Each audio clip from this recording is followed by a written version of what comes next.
Hey guys, Zack here, and welcome back to another review, and today we'll be taking a look at Godzilla vs. Kong. Now, originally I wanted to wait to talk about this movie, because right now I'm recording this outside, and I did the same thing for Jurassic World Camp Cretaceous, because I'm not really allowed to go home, at any point. So, yeah, I kind of had to review it, outside, and I didn't like how it turned out, so I just thought, from now on, if a movie comes out, I think I should just wait to talk about it. But then I realized, this is Godzilla vs. Kong, right? This movie is kind of a big deal.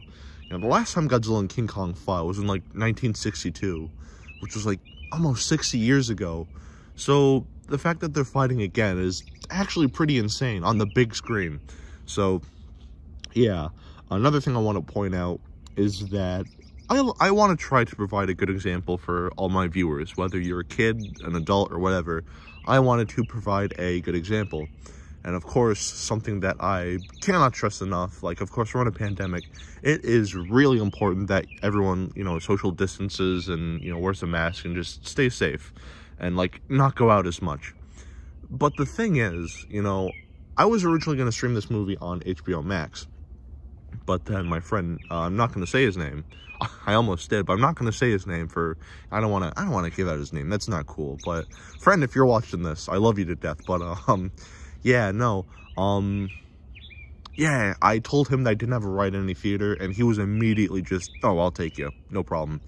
So then I was just kind of like, all right, yeah, that's pretty sick. So then, sure enough, we went out, we saw it, and we had a great time. Now, again, we're in this pandemic, of course, be safe, and in the theater, me and my friend, we did wear masks, and we did social distance from other people, so we were all safe, right? But if you're worried about catching COVID, then obviously don't go to any theater. Of course, it's really important to stay safe, but me and my friend, this is a movie we really want to see on the big screen, and we'll talk more about him later.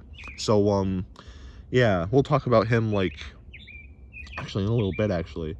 Actually, right now, another thing I want to point out, which, by the way, spoilers, if you don't know, this was my spoiler review, but, yeah, so, he told me about all the stuff that was going to happen in this movie back in, December of 2019, which is actually really cool. That was, our first semester here at the college we go to, and, of course, him and I, we're huge Godzilla fans. In fact, we were in the same class, and I wore, a Godzilla 1984 shirt.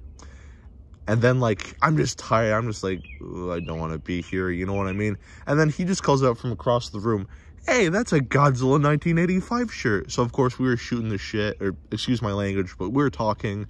And then, sure enough, we became, really good friends. So, yeah. So, him and I were really, huge Godzilla fans. So, of course, yeah, of course, we had to see this movie together. But, yeah, so then, he told me about a lot of the things. He told me about Mechagodzilla way before the toy leaks happened, because I know the toys were leaked back in, January of 2020 or something like that. So I remember, yeah. And then, yeah, just a lot of leaks, happen with, Mechagodzilla and everything like that. He told me about Mechagodzilla. He told me, what his backstory was going to be. He said that, Kong was going to have a beard in this movie, which was pretty interesting. And, yeah, so this guy knows what he's talking about, so, there's a lot of cut content from this movie that he told me about that I'll talk about towards the end, but, yeah, so I know about a lot of the things before this movie even came out, and some things that didn't make it in the movie that is actually really interesting. So, yeah. With all that out of the way, let's just get right into this. It's been too long. So, yeah, anyway, the characters. My favorite character in this movie would probably be Gia. I really liked her connection with Kong and everything. I thought that was really cool, and Kong was using sign language. I really liked that, But then you had the other characters who were kind of, yeah, no, Millie Bobby Brown as Madison, which was, again, the characters I'm not really a big fan of in this movie. I like them a little more than I did in Godzilla King of the Monsters, but they're still not really my favorite, if I'm being honest. So, yeah, there's Millie Bobby Brown, there's her dad, who was alright, there's this conspiracy theorist guy who I wasn't too big on. Then there was Dr. Serizawa's son. I forget his name, but, that concept is really cool. Dr. Serizawa's son, and he's working, like, he's trying to kill Godzilla when his father was, like, you know, wanted to learn more about the Titans. And it's really interesting. I really liked it. But, like, they don't do anything with it. It's just, he's there. All he does is pilots Mechagodzilla. It would have been really nice if they did more with him, but that's just me. So, yeah, the characters, they're alright. Then there's the writing, which is... it's better than King of the Monsters. You know, it's a lot better because, like, it's not trying to be, like, a comedy. There were comedic moments, and admittedly, there are some lines that did get a chuckle out of me, but I don't know. The writing for me is just kind of, the soundtrack is just kind of, it's, as well. You know what I mean? It's like, okay, King of the Monsters had a beautiful soundtrack. I think we got spoiled with that movie. But this movie, it's not as good, but it's serviceable. But yeah, so the soundtrack is just kind of the pacing is a little quick in some spots as well. There's one scene where, like, they need Kong to get to the Hollow Earth, and they needed to transport him. They don't really show him getting, like, captured and being transported. He's just, like, on the boat in the next scene after they agree on it. It would have been nice to see them, like, actually capturing Kong, but I digress. So, my other page of notes. So now we have the overall positives I have with the movie, and this movie has a lot of positives in my opinion. First of all, the monster action is great, like usual. King of the Monsters had great monster scenes, so did Godzilla 2014, and even Kong Skull Island. And I think a lot of people like the fight scenes in Godzilla vs. Kong because the lighting is actually better. I love the fight scenes in King of the Monsters. They are great, friggin' phenomenal, don't get me wrong. But, you know, like, there was a lot of, like, it wasn't really lit well. Where with this movie, you could see everything, and, you know, it was great. So the monster action is great. Great special effects. I like how, Godzilla's, well, he's not really the bad guy in this movie. He's just kind of, like, misunderstood. Technically, in a way, he's kind of the good guy because he knew what was going on for a while now, since, like, the beginning of the movie. But, yeah, Godzilla's, like, attacking, like, you know, cities, and, like, he's attacking the military, and that's really cool to see. I love, Legendary's take on Godzilla, but, like, I like to see him as a bad guy, too. Or, not a bad guy, but kind of, like, not really on the human side. So, I think that's really interesting. Again, Kong's, sign language, I think, is great. I love that a lot. And, like, his relationship with, Gia is great. The Hollow Earth is also a really cool idea. In fact, I originally thought, hearing about it, I thought they were going to do something with, Megalon, you know, because that would have been really cool to see. In fact, I actually would have done Megalon over Mechagodzilla, but we'll talk about that in a second. But yeah, Hollow Earth I think is cool, a lot of cool monsters there. There's a reference to the tree scene. So in the original King Kong vs. Godzilla, there's a scene where Kong takes a tree and shoves it down Godzilla's throat before he can breathe his atomic breath. They do that in this movie, but instead of a tree, it's Kong's axe, which, by the way, it's really cool that he has an axe. Something I like about Kong, he's more like primate-like. With Kong Skull Island, he was just a giant person. But, like, in this movie, he's, like, swinging on, like, you know, scaffolding and stuff. He's, like, climbing everything. He's being, like, an actual ape, and I really like that. But, yeah, they reference the original, which is great. And the outcome, too, is something I really like, because there's no clear winner here. It's not like, oh, Godzilla's the definite winner, or, oh, Kong's the definite winner. It's more how you perceive it, because when I saw the movie, my friend asked me, who do you think won that battle? And I thought Godzilla won, because Godzilla showed to be, like, more powerful, because I'm not gonna lie, he messed Kong up. But my friend said Kong won, because Kong, like, isn't, like, a physical victory, but more like a metaphorical victory. You know, because, like, the movie is about, like, never giving up, and, like, Kong's, like, persistence of, like, just trying to win and beat Godzilla is really interesting. So, yeah, so I like the outcome. It's, like, it's not really, oh, Godzilla won or Kong won. It's more so what the viewer thought. Like, oh, who do you think won? Do you think it was, like, it's up to you. And I like that. It's, not, like, sure, it's kind of a cop-out, but the thing I really like is, you know, it's just kind of like,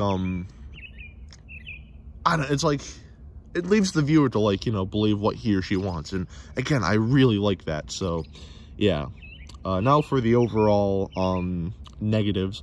Mechagodzilla. Don't get me wrong, Mechagodzilla in this movie is sick, and it's great to see him in, like, a big budget movie, you know? But, like, I would have went with another monster. I would have saved, like, Mechagodzilla, because, like, the idea is cool, because he's actually being controlled by, Mecha... Oh, there's a car.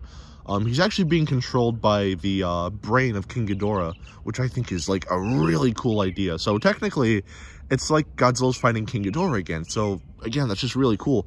But I would have saved that for another movie, because it's Godzilla vs. Kong. We didn't need all these other monsters. We didn't need this, you know, war bat or anything like that. I just want to see Godzilla and Kong fight, you know. The other monsters are cool, don't get me wrong. But, like, again, I would have saved, you know, Godzilla and Kong fighting for this movie. And maybe have Mechagodzilla in another movie. And if they did want to go with, like, another monster, I would have picked Megalon, because, you know, Hollow Earth. In the original movie, there was, like, I forget what it was called, but it was, like, an underground civilization where Megalon came from. So, again, I would have used Megalon. So, yeah. Another thing I didn't like, there's a lack of Godzilla in this movie. Now, Godzilla not having a lot of screen time is fine, but a little more would have been nice. It would have been nice if they sort of, like, fleshed out his character more, too. Because Kong, they fleshed out his character a lot. This is a very Kong-centric movie, but, like, I think, you know, a little more Godzilla would have been nice. But that's just me. Also, this is a minor thing, but I think Kong should have been a little smaller. You know, having him, like, the same size as Godzilla, proportionately, it just looks kind of weird. You know, it just looks like he could just take a huge bite out of Godzilla's head. So, if he was just a little smaller, maybe, like, up to Godzilla's chest, that would have been, like, that would have been a fun fight. You know, in, like, Pacific Rim Uprising, I haven't seen that movie, but there's a scene where, like, there's a smaller robot that's, like, beating up a bigger robot. I wanted something like that, you know, that would have been really cool to see. You know, just like Kong is like swinging around, jumping around, like taking like small hits at Godzilla, and Godzilla's trying to swipe him, but then like, yeah, I think that would have been cool, but instead they're the same size, which, it would have been nice if Kong was smaller. But, yeah. Before I end this video, I just want to say that there was a lot of, content. My friend, who, again, I'm not going to say his name, but he told me a lot of things that, like, you know, was going to be in the movie, but got cut. There's going to be a scene where Kong was going to, like, take his axe and just sort of, like, row it, like he was in, like, a giant boat, which would have been the funniest thing. It would have been stupid, but it would have been really funny if they kept that in. But, yeah, that's really funny. But the most interesting to me, there's going to be an after-credits scene where, oh, there goes another car. There's going to be an after-credits scene where, they're going to foreshadow... So, in King of the Monsters, of course, they used a weapon called the Oxygen Destroyer, which was in the original 54 film, to, like, just sort of kill Godzilla and King Ghidorah in King of the Monsters. They were going to foreshadow Destroya in the after-credits scene, saying how, like, oh, the Oxygen Destroyer kind of, like, messed up crabs, so now there's, like, this weird creature. So they were going to foreshadow Destroya, which is really cool. But then they were also going to foreshadow Gigan, because they were going to reference, like, a cyborg. So it's like, yeah, that's really cool. And there's, like, a lot of content in this movie. Again, like, if you try to look this stuff up, like, you probably won't find it. The reason how my friend knows, he has a friend that is in, he has a friend that's, like, in, like, he kind of, like, works at Hollywood, so he gets all of, like, the tidbit, like, information. So he tells my friend, and then my friend tells me, and it's like, wow, it's really cool. So, again, I know that's, like, oh, really? This guy's probably lying, which, it does sound unrealistic, I'm not gonna lie. But, the thing is, he told me about Mechagodzilla before he was even, you know, the toys were leaked, so I think it's safe to say that, you know, my friend knows what he's talking about. He even told me that, Manda was gonna be in Godzilla Singular Point. He wasn't in the first trailer, but he was in, like, other trailers that popped up later. Actually, he told me about Manda, like, all the way back in October, which is wild. And Manda didn't get announced until, like, I think, like, earlier on this year. So, again, my friend knows his stuff, I think. You know, I think he's very reliable as far as, like, you know, what's going to happen in movies and everything like that. So, yeah. Anyway, in conclusion, I think Godzilla vs. Kong is a great movie. I like Godzilla King of the Monsters a little more, I'm not going to lie. But overall, Godzilla vs. Kong is a fantastic movie. There are some things that I do differently, but this is a really fun movie. So if you can't definitely see it, of course, try to see it on a big screen, but, you know, like a theater. But if you don't feel safe, hey, that is perfectly fine. Just kind of see it, like, at home, be safe. But if you're, you know, if you want to wear a mask or just know how to be safe, then be safe, you know. So yeah, see this movie if you can. It's really good. I like it. I'd give it like maybe an 8 out of 10. I think that's pretty fair, in my opinion. Godzilla King of the Monsters gets an 8.5, but Godzilla vs. Kong gets an 8 out of 10. So there you go. Definitely see this movie if you can. All right. Now, that is it for today. Have a great rest of your week, and I will see you in the next video. Peace. Zack out.